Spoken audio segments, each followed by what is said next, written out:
This is Vincent Schilling, correspondent for Indian Country Day Media Network. We are here at the 2014 Champions for Change reception, honoring 5 courageous Native American youth, and they are called Champions for Change. We decided at Indian Country Day Media Network to ask them 5 questions for Native youth. Here are their answers.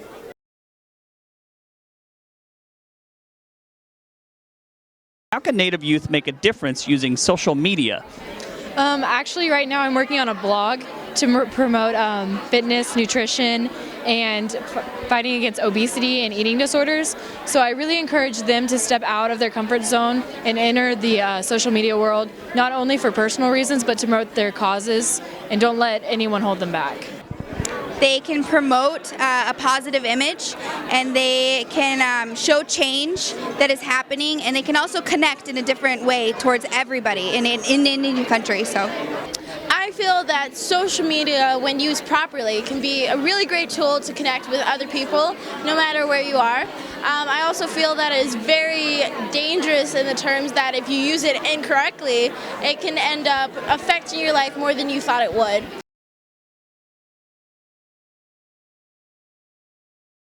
How can Native youth connect with their elders?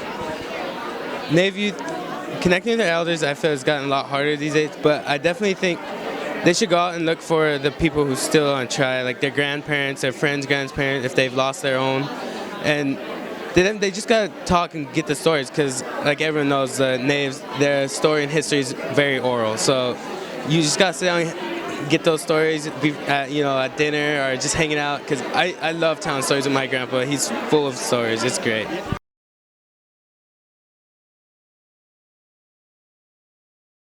How can we strengthen our ties by learning our language?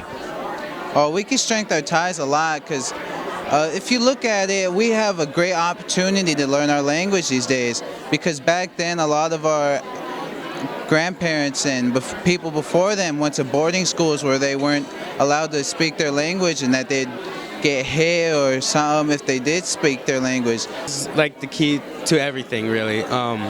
I'm taking language in college classes, and with just learning a different language, the culture comes with it automatically, because there's different rules that come from the culture. And when you know language, I know, like personally, I know a little bit of my Lakota language, and whenever I'm able to speak it or maybe understand something my grandfather says, it's so uplifting. It's just, you know where that originated, so. Whew. Okay, well, I practice it almost every day when I go down to Head Start, and I yell my commands to the kids if I have to.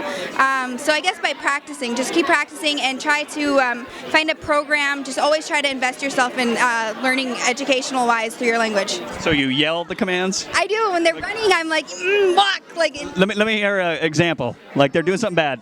Oh, I don't even know. I go abu, which means to sleep, like go to nap. Like when they're waking up, I'm like, sleep, abu, so. Do they? Yeah, they do. They look at me and then they go back down. So. Love it. So amazing what youth are able to accomplish, because they absorb so much information and they use that information to promote their causes, and they do amazing things with it. Like a 14-year-old girl who was a champion for change last year, she's at the UN just because she stepped out of her comfort zone and really pushed herself. So Native youth today is really amazing, because even though all these statistics say that we're not going to graduate high school, or we're not going to graduate college, or we're not going to go on to secondary school, or that we're going to live in poverty and just go in, a quote from someone I heard once before, a downward spiral.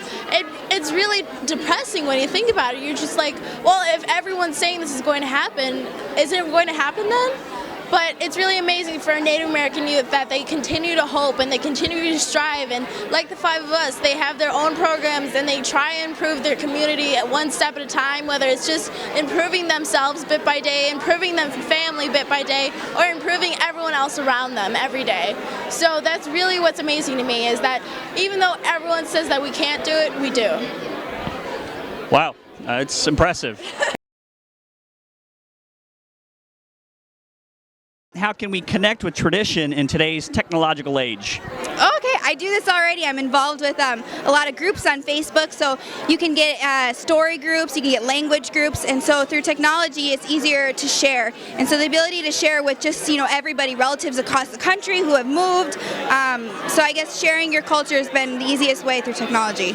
I think you can really combine the first two. So social media, invite your grandpa to Facebook or something, and then while you're doing it, use your language on there. And I love that. yeah, maybe Facebook could come up with a new Lakota language on their settings. They have like every other language. It's waiting for you. Yeah, Go for it. definitely. The last really important question: bell bottoms or straight leg? Oh, straight leg. Okay. All right. One last question that really affects Indian country. What's your favorite color? Favorite color, midnight blue. Awesome. Bell bottoms or straight leg? Straight leg. Thank you. What's your favorite color? Oh, my favorite color is purple. Awesome. Bell bottom or straight leg? Straight leg. What's your favorite color? Blue. Excellent. Thank you.